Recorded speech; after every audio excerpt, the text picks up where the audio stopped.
الحمدللہ رب العالمین الصلاۃ والسلام علی خاتم النبیین اما بعد اعوذ باللہ من الشیطان الرجیم بسم اللہ الرحمن الرحیم۔ معزز خواتین و حضرات، انشاءاللہ آج کے دن ہمارے ہاں جوڑ ہو رہا ہے خواتین کا، اور ابھی تک چونکہ کورونا وغیرہ کی وجہ سے آن لائن جوڑ ہوا کرتے تھے، تو آج پہلی دفعہ ہم دوبارہ انشاءاللہ العزیز یہاں خواتین براہ راست آئیں گی اور آن لائن جوڑ نہیں ہوگا۔ تو جو آواز سن رہے ہیں اور قریبی ہیں اور پہنچ سکتے ہیں، وہ اپنے گھر والوں کو وقت پر پہنچا دیں۔ 9 بجے سے لے کے 12 بجے تک ٹائم ہے، اور اس میں انشاءاللہ بہت ضروری چیزیں ڈسکس ہوں گی۔ زکوٰۃ کے مصارف کے بارے میں بھی بات کی جائے گی اور اس کے اصول، اور ساتھ یہ ہے کہ جو کپڑوں وغیرہ کے بارے میں، لباس میں اندھی تقلید ہوتی ہے، جس سے بچنے کے لیے کیا کیا جا سکتا ہے، وہ بھی انشاءاللہ العزیز یعنی یہاں پر اس پر بات ہوگی۔ دوسری بات یہ ہے کہ کل الحمدللہ ہمارا دوبارہ قرآن پاک کا جو آسان ترجمہ ہے وہ شروع ہو رہا ہے، اور آج انشاءاللہ اس کا دوسرا ظاہر ہے درس ہے۔ تو اس میں سب سے پہلے جو کچھ چیزیں بیان فرمائی ہے حضرت مولانا تقی عثمانی صاحب نے، وہ عرض کریں گے کیونکہ ظاہر بنیادی چیزیں ہوں گی۔ تو فرماتے ہیں وحی اور اس کی حقیقت۔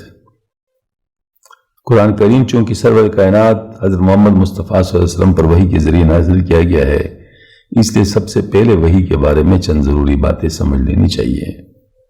وحی کی ضرورت، ہر مسلمان جانتا ہے کہ اللہ تعالیٰ نے انسان کو اس دنیا میں آزمائش کے لیے بھیجا ہے، اور اس کے ذمہ کچھ فرائض عائد کر کے پوری کائنات کو اس کی خدمت میں لگایا دیا ہے۔ لہذا دنیا میں آنے کے بعد انسان کے لیے دو کام ناگزیر ہیں۔ ایک یہ کہ وہ اس کائنات سے اور اس میں پیدا کی ہوئی اشیاء سے ٹھیک کام لے، اور دوسرے کہ اس کائنات کو استعمال کرتے ہوئے اللہ تعالیٰ کے احکام کو مد نظر رکھے اور کوئی ایسی حرکت نہ کرے جو اللہ تبارک تعالیٰ کی مرضی کے خلاف ہو۔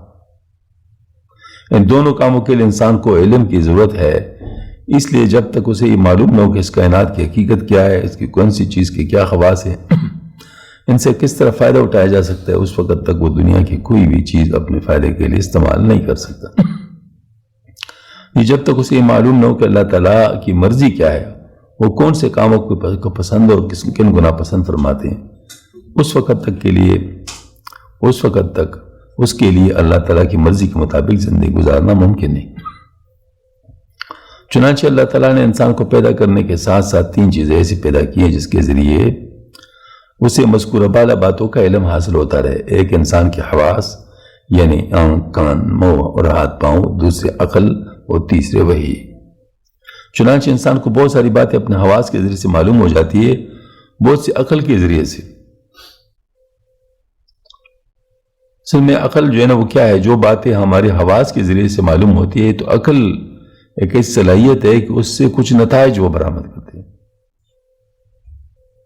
مثلا مجھے اپنے حواس کے ذریعے سے معلوم ہو گیا یہ سردی ہے،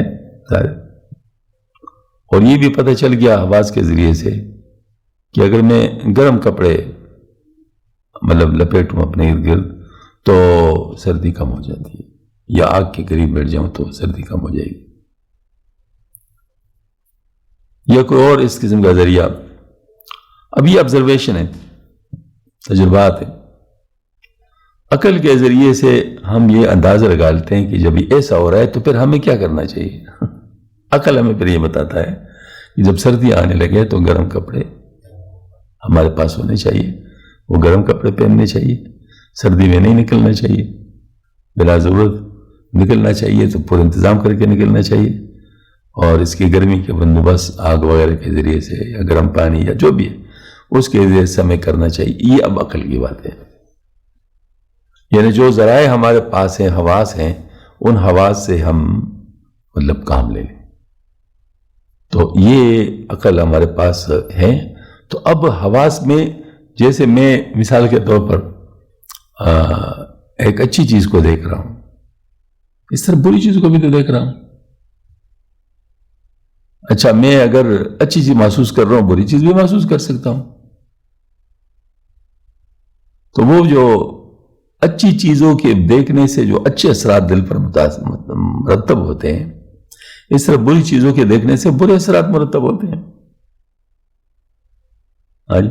تو اب یہ ہے کہ برا کیا ہے، اچھا کیا ہے، یہ کون بتائے گا؟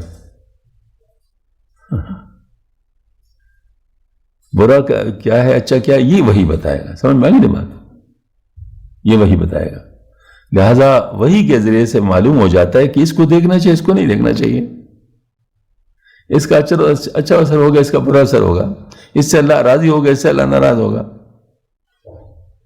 اس سے نیکی ملے گی، اس سے بدی ملے گی۔ یہ سب چیزیں وحی کے ذریعے سے معلوم ہو سکتی ہیں۔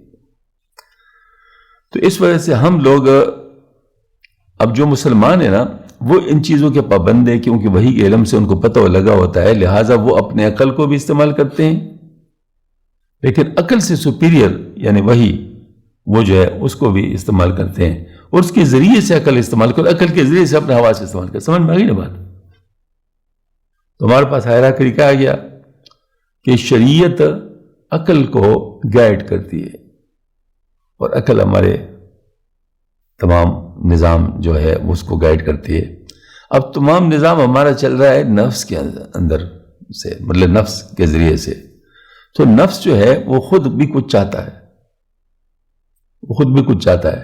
اب وہ جو چاہتا ہے اس کو کنٹرول کرنا، اس کو اس طریقے پہ لانا جس طرح وہی کہتا ہے۔ اس لانے کے لیے کیا طریقہ کار ہونا چاہیے، یہ پھر تجربات ہے۔ سمجھ میں آئی نا بات؟ یہ پھر تجربات ہے اور ایکسپیریمنٹس ہے اور آبزرویشنز ہے۔ یہ جو تجربات اور ایکسپیریمنٹس ہے، یہ وحی کے مطابق لانے کے لیے ہے۔ جو پہلے تجربات ایکسپیریمنٹس ہے وہ آزاد ہیں،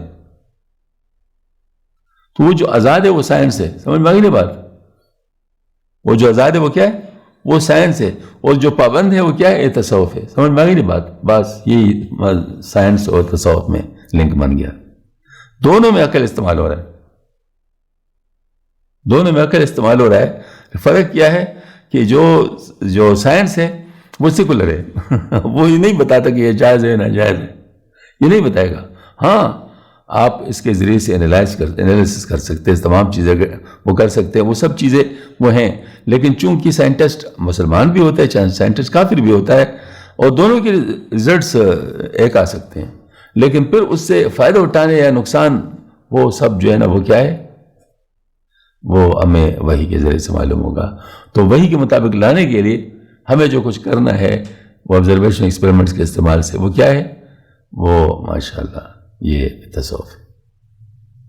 میرے خیال میں آج کے لیے کافی ہے، کیونکہ بیان لمبا ہے اور آج الحمدللہ جوڑ بھی ہے، تو اس کے بارے میں کچھ عرض کرنا ہوگا انشاءاللہ باقی آئندہ۔ وَمَا عَلَيْنَا إِلَّا الْبَلَاغُ۔